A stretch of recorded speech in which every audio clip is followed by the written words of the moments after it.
Hey, Pretty Girl Club. Welcome back to the Exotical Storytime series. This Storytime series is used to highlight the experiences of women who have been accused of benefiting from colorism, texturism, featureism, or mixed race privilege. So if you have an Exotical Storytime that you would like to tell, please email me at exoticalsunited@gmail.com because one of the main gaslighting tactics that is often used against women in the Pretty Girl Club is people have a tendency to call us delusional or psychotical. By the way, welcome to the Psychoticals United YouTube channel. But we can't all be lying. So there are thousands of us at this point that have been having similar experiences, and this YouTube channel focuses on our similarities and the fact that a lot of us have been othered, fetishized, pedestalized, and then envied by a lot of people in different communities. But let's go ahead and get into today's story. This girl says, "Hey, I found your channel and many others just a few days ago, and I'm so relieved that there is a safe space for girlies like me. My dad is Black Dominican and my mom is light-skinned mixed, Cuban and Italian. I came out with a caramel skin tone. A few months ago, I had this roommate, Arabian girl, olive skin, long silky hair that started mimicking me, and I never told her I was Latina. I bet she heard from someone else because at some point she started proving anywhere at any time that she could dance bachata. I'm sorry, just writing it down makes me laugh. She would go out, come back, and brag about how people think she's Colombian. At this time, I used to wear big knotless braids almost all the time, so you could not really see my hair.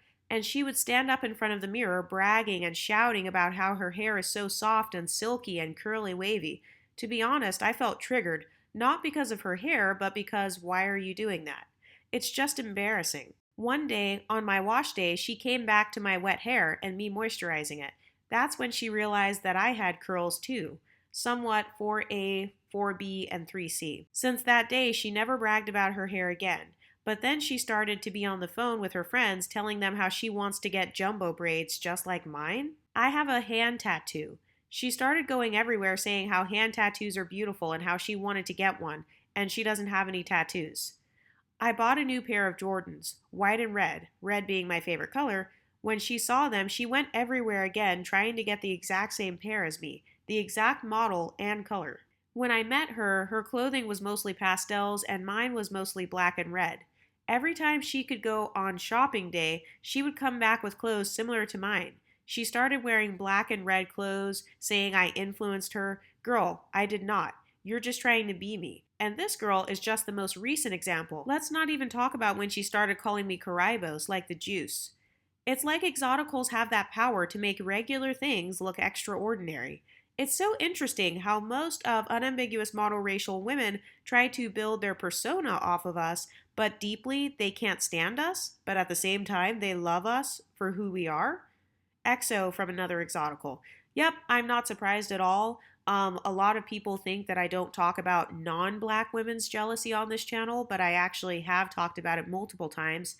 And have you ever noticed this pattern where whenever a person feels like they don't stand out, or whenever they feel like they are basic or regular, then they will try to copy someone that they feel is more quote unquote exotic than them. They will try to copy that person's style, or if they see that you're getting more attention or more validation or you're just more confident, then suddenly they want to start dressing like you and acting like you. And I've also noticed this thing where some people, they will try to brag in front of you because they're hoping that it will come across as them being confident. But most of the time when people do that, like when they purposely try to brag in front of you, usually they're doing that because they feel the need to prove themselves. So that's their own inferiority complex coming out. Have you ever heard that saying? The loudest one in the room is the weakest one in the room. But yeah, I'm not surprised at all that her roommate was jealous or trying to copy her and trying to mimic her because this happens to us all the time.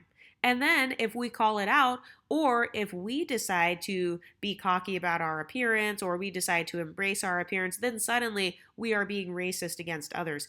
One thing that people won't admit is that there are a lot of women who actually view us as very aspirational in terms of like our appearance, maybe in terms of like our fashion style, or even like a multiracial or having a multicultural background.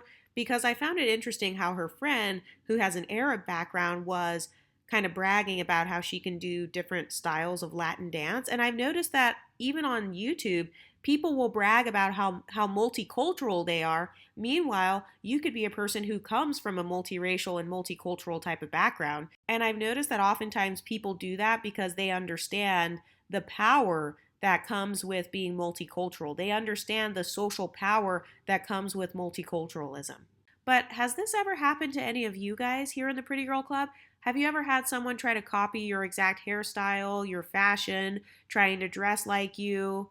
What do you ladies think? Let me know in the comments section and I'll talk to you next time. Stay pretty, ladies.